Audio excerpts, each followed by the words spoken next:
the last video in our bike series that we're going to do for now, is going to be about gear. And I just kind of wanted to go over some of the gear that I use, what I use it for, and give you some ideas of what it is and what it's going to be, what you could use it for if you want to. Now, I will say this, riding a bike really only requires one piece of this gear, and that is your helmet. I think that everybody that rides a bike should wear a helmet. Now, a lot of people don't agree with me on that, but I have actually seen and know of people that have been run over by cars. I've seen very good accidents both on the greenway and in my neighborhood and on a trail, and a helmet is just essential. Crack your head open, you could create brain damage, all kinds of things. So a good helmet. I've had a lot of different helmets. When I have a bad wreck, I replace my helmet. I've had this helmet for a little while. It's pretty comfortable. I'm not going to really endorse any particular helmet. I think that's a lot of personal preference on that. So only thing on this table that is absolutely essential is your helmet. But if I'm talking about some other things that are very big enhancers to being able to go out and enjoy your ride, the next thing I'm going to talk about is a good pair of gloves. For road riding, I like these basically fingerless gloves because I don't need the full grip of a full glove. They're lightweight, but as my hands sweat, it still affords me a lot of grip on my handlebars, and so I really like these. For my mountain bike though, I like a full finger glove, and the reason I like that is because you're riding through trees and different things, and you never know what you're going to hit with your hands, or if you wreck, these gloves will protect you. And also they offer excellent grip again when you're sweating and different things. So full finger gloves. Varieties of different gloves I've owned over the time.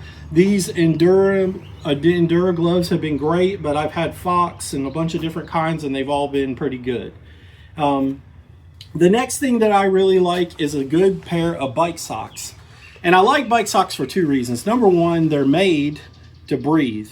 And when you're cycling, you're usually, it's a workout, so you're sweating and that, and these are really comfortable and lightweight and great. But I also like bike socks because most bike sock manufacturers have a lot of fun with them. I have a whole bunch of different bike socks, and they all are different patterns and kind of fun. So why I picked those two pairs, I don't know. Those are the first two pairs I picked up. The next thing that I like, and funny story, I used to make fun of people who I saw wearing this stuff until I started wearing it and realized what the benefit was, is a good pair of bike shorts. They're padded, which on the smaller bike seats makes a big difference in your comfort. There's two types, well actually there's three types, but I don't own the third type, so I'll just talk about those. But there's your bibbed, which are basically the suspender type. All types of body types wear bib shorts, but me being a more robust guy, I like the bib shorts better because they keep my shorts up. But then there's also the shorts that are not bibbed and still padded, and but spandex and like that. Now they do make this type of short that is built into a cargo short, and those are becoming more and more popular amongst mountain bikers and casual riders, I actually need to get a pair. So the second thing is an actual bike jersey. These are nice. Again, they're lightweight. They have this so you can get some ventilation up front with the zipper. They'll come in a variety of these cool designs and colors. This one's showing my age, being a Gary Fisher one. Gary Fisher hasn't been around for a long time as a company, but my favorite bike brand ever. So there you go. Now you'll know a little bit about me. a great bike jersey or just wearing some sort of jersey material shirt is really nice when it's hot in the summer and you're riding. Next, I'm going to talk about all these bags. You're like, why are all these bags on the table? Well, these are all Camelbacks. There's other companies that make hydration packs. Obviously, you would think I was sponsored by Camelback because I have 3, and this isn't even all the Camelbacks I own. But I'm going to talk about these 3. They're a little bit different. First, we'll talk about the Mule. The Mule is your like robust, over-the-top bag. It has a compartment here for all your tools and stuff like that. In front of that, it has a compartment for like your phone and your wallet. It also has a media compartment up here that's padded, so I guess you could put your phone up there. It has a place for your cleats and your helmet to go in here, or more stuff. Then it also has a compartment in here where I keep my pump, an extra tube, snacks. Yes, I said snacks. When I go mountain biking, I like to have some extra food. And then it also has a place to put your hydration bladder. It also has, I don't know if you can see, but it has some like a little bit of support and framing, and it has these back cushions on there. And some robust straps. It comes with both the chest strap and a belly strap, which I really like. This is my favorite mountain biking pack. I am not a minimalist when I go mountain biking. I like to have what I need with me, and this pack allows me to do that. The next pack would be more of, it's the Lobo, and it would be more of a minimalist mountain biking pack. Or you could use it on the road too. You can see it has a small pockets. You can put some tools and stuff in here. It has a place for your hydration bladder, and then another little pocket up here that usually gets some snacks or those type of things. But that's all there is to it. It doesn't have a lot of frills, just has a chest strap. Here, no belly strap. And but this is a great little lightweight pack if you don't need to take out the big boy. Most people don't, right? Most people would probably want this. And then lastly, what I call the mini. So this is just a little tiny bladder, and that is about all it is. There is no frills, no pockets, no nothing. Bladder, couple of straps, and water. That's all it is. This is great for a road ride that maybe you don't need to take any tools or anything with you.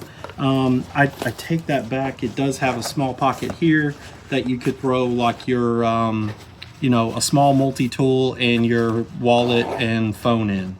But that's it. It's very minimalistic. But a great pack for that nonetheless. And then the last thing I'm going to talk about is my shoes. And you can just put regular pedals on your bike and pedal them with your regular old tennis shoes. Nothing says you can't do that. But if you're going to do any kind of even intermediate road riding or mountain biking, I highly recommend you getting a pair of clipless shoes.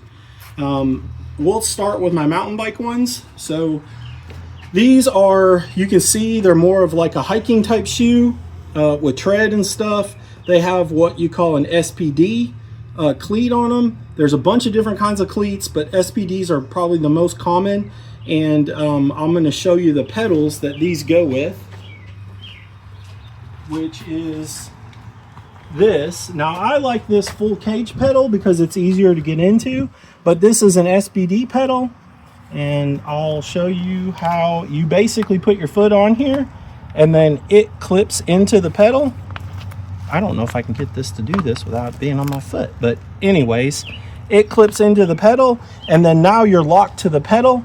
To get out, you just twist sideways and it comes off. But you get power transfer on the push and the pull on your bike. So it's a lot more efficient pedaling. And once you get used to them, these are great. Next, we're going to talk about our road bike shoes. So road bike shoes, you can see they're no grip, no nothing on them. I have the Look Style cleats on mine. You can see these are kind of beat up because I probably had to walk somewhere. I wasn't supposed to. But the Look Style cleats, and they work a little bit different. I'll show you those pedals. So here is a Look Style cleat, and basically the shoe clips in just like that into the pedal, and then it comes off the same way. You just twist your legs. I had that backwards, but these might actually clip in. No. You got to have some pressure to get them to go in there. Oh, there we go. So see, we're locked in, and then you just twist sideways and it comes off. So again, you get a lot of pedaling benefit by using a clipless shoe. So that's our shoes.